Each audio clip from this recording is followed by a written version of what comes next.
Executive modern class में आपका स्वागत है। पिछले क्लास में हम लोग कारक में करण कारक के बारे में पढ़े। आज हम लोग संप्रदान कारक से आगे पढ़ेंगे। चलिए क्लास स्टार्ट करते हैं। संप्रदान कारक का सूत्र है यमी भी प्रत्यय संप्रदाना, अर्थात जिस कारक में किसी को कुछ दान देने या संप्रदान करने का बोध हो उसे संप्रदान कारक कहते हैं। इसका चिन्ह जो है को होता है। ठीक, इसके निम्न सूत्र हैं। चलिए सूत्र को देखते हैं।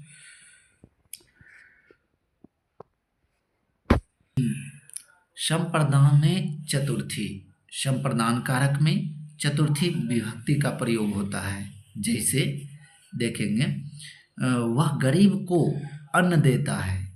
को आया, इससे समझ जाएंगे कि संप्रदान कारक है। संप्रदान को के लिए होता है। और जब हम ये समझ जाएंगे, आपको एक और तरीके से क्वेश्चन पूछेगा, सह दरिद्रभ्य अन्नम ददाति, यह किस सूत्र से इसकी व्याख्या है? तो संप्रदान चतुर्थी, यानी कहा संप्रदान कारक में चतुर्थी विभक्ति लगती है। ठीक है, यहाँ दरिद्रभ्य है तो इसमें चतुर्थी विभक्ति लगी है। चलिए आगे आइए। कहता है दानार्थे चतुर्थी, यह भी इम्पोर्टेंट है बोर्ड एग्जाम के व्यू से। कहता है दान देने के अर्थ में चतुर्थी विभक्ति का प्रयोग होता है। ठीक है, जब किसी को कोई दान देता है तो उसमें चतुर्थी विभक्ति का प्रयोग होता है। जैसे में देखेंगे, राजा ब्राह्मण को गाय देता है।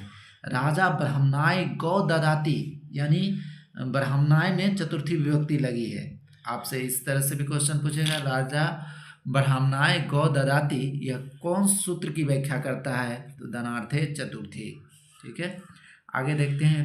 रुचर्था नाम प्रियमाणा, यानी रुच धातु के योग में, रुच मतलब अच्छा लगना होता है, रुच धातु के योग में अर्थात जो चीज़ें अच्छा लगे उसमें चतुर्थी विभक्ति का प्रयोग होता है।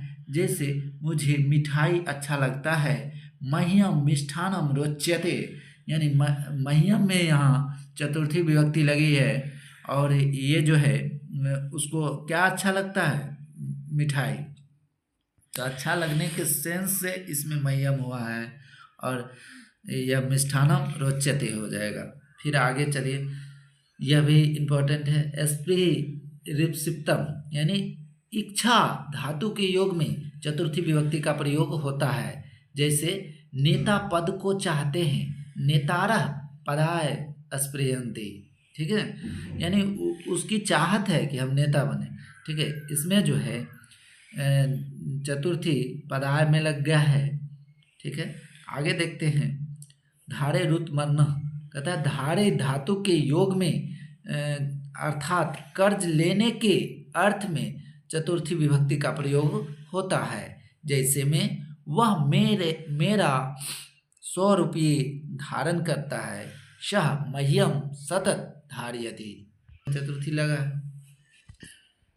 अगला है निवारणार्थे चतुर्थी, यानी निवारण या उपाय के अर्थ को सूचित करने में चतुर्थी विभक्ति का प्रयोग होता है। जैसे सांप के लिए डंडा होता है, यानी सांप जो है, और सांप है तो उसको मारने के लिए डंडा का प्रयोग होता है, यानी उससे बचने के उपाय में क्या डंडा का प्रयोग करते हैं। तो इसमें जो है सर्पाय दंडा भवति, इसमें सर्पाय में चतुर्थी विभक्ति लगी है।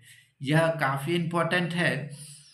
नमः स्वास्ति स्वाहा स्वाधा योग्य चतुर्थी, यानी नमः स्वास्ति स्वाहा तथा स्वधा के योग में चतुर्थी विभक्ति का प्रयोग होता है। जैसे गणेश जी को प्रणाम, अर्थात गणेशाय नमः। ठीक ना, श्री गणेशाय नमः, श्री सरस्वती नमः, इस तरह से भी एग्जाम्पल दे देगा और कहेगा इसमें कौन सी विभक्ति लगी है, तो चतुर्थी विभक्ति लगी है। और इस तरह से भी क्वेश्चन आपसे पूछता है श्री गणेशाय नमः या श्री सरस्वत्याय नमः, तो उसमें किस सूत्र की व्याख्या हुई है? तो नमः स्वस्ति स्वाहा स्वाध्याय योग्य चतुर्थी। आगे चलते हैं। 5वां कारक है अपादान कारक। कहता है इसका संस्कृत में परिभाषा है, ध्रुवपायेन आपादानम, ठीक है, जिस कारक में दो ध्रुव के अलग होने का बोध हो उसे आपादान कारक कहते हैं। इसका चिन्ह से होता है, इसमें जो है संबंध टूटता है। और इसके निम्नलिखित सूत्र हैं, जैसे में देखेंगे। एक सूत्र आता है आपादाने पंचमी, यानी आपादान कारक में पंचमी विभक्ति का प्रयोग होता है। जैसे वृक्ष से पत्ते गिरते हैं, वृक्ष से पत्ते जो है अलग हो रहे हैं, इसलिए इसमें पंचमी विभक्ति वृक्ष में लगेगा, यानी वृक्षात पत्राणि पतन्ति, ठीक है। आगे देखेंगे आख्यातो उपयोगे पंचमी, यानी जहाँ से जिससे नियम पूर्वक विद्या सीखी जाए उसमें पंचमी विभक्ति का प्रयोग होता है। जैसे वह शिक्षक से संस्कृत सीखता है, यानी किससे सीख रहा है, तो शिक्षक से सीख रहा है। तो देखेंगे उसमें पंचमी विभक्ति का प्रयोग होगा सह शिक्षकात् संस्कृतम सीखति, ठीक है। भुवा परभुवा कहता है जिस निश्चित स्थान से किसी चीज का उत्पन्न होने का बोध हो उसमें पंचमी विभक्ति का प्रयोग होता है। जैसे गंगा हिमालय से निकलती है, यानी कहाँ से निकलती है, तो हिमालय से निकलती है, कोई निश्चित स्थान से निकलती है, अर्थात इसमें जो है पंचमी विभक्ति का प्रयोग होगा।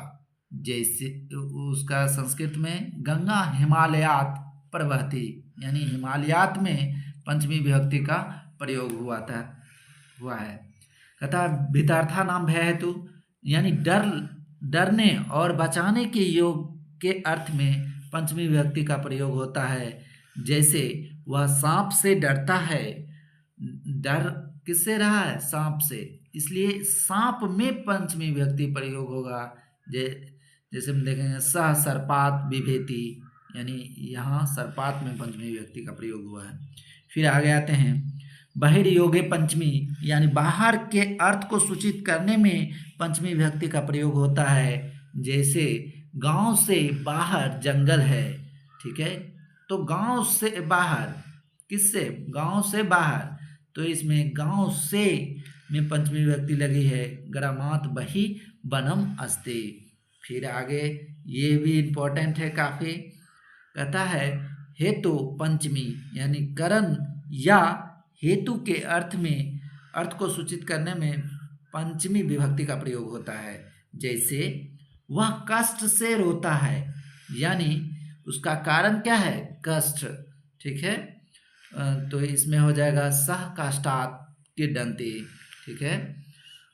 फिर आगे चलते हैं संबंध कारक, जिस कारक में दो व्यक्ति या वस्तु या स्थान के बीच संबंध स्थापित करने का बोध हो उसे संबंध कारक कहते हैं।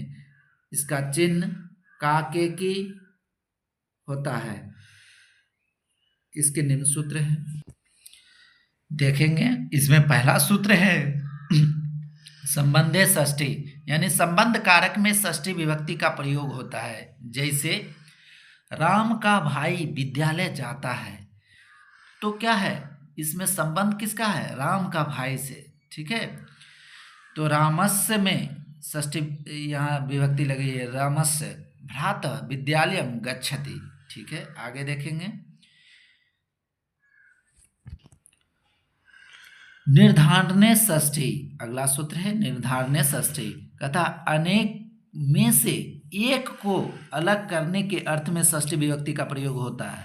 यानी आम फलों का राजा है, यानी बहुत सारे फल है, उसमें राजा कौन है, आम है, तो आम्रम फलानाम निरपः अस्ति, यानी यहाँ जो है फला नाम में षष्ठी विभक्ति लगा है। फिर आगे आते हैं, कहता है चनाद्रे षष्ठी, यानी अनादर या अपमान करने के अर्थ में षष्ठी विभक्ति का प्रयोग हुआ है। जैसे रोते हुए बच्चे को छोड़कर माँ चली गई, यानी रुदतः शिशो प्रत्याश माता आगच्छत, यानी यहाँ जो है शीशो में षष्ठी विभक्ति लगी है और यह क्या, उसका एक बच्चे का अपमान किया जा रहा है, ठीक है। आगे चलते हैं, लास्ट है अधिकरण कारक। ठीक है, अधिकारो अधिकरणम, यानी जिस कारक में क्रिया के आधार की जानकारी मिले उसे अधिकरण कारक कहते हैं। जैसे इसका चिन्ह जो है में पर होता है, इसके निम्नलिखित सूत्र है। कथा अधिकरणे सप्तमी वा सप्त अधिकरणे, यह पहला सूत्र कहता है कि अधिकरण कारक में सप्तमी विभक्ति का प्रयोग होता है। जैसे वह कुर्सी पर बैठता है, तो किस पर बैठ रहा है? कुर्सी पे। ठीक है, तो इसमें पर जो है इससे पकड़ पाएंगे कि अधिकरण कारक है। इसका संस्कृत में हो जाएगा सह आसन दिके तिष्ठति। ठीक है, इसमें आसन दिके, इसमें सप्तमी विभक्ति का प्रयोग हुआ है। ये इम्पोर्टेंट है।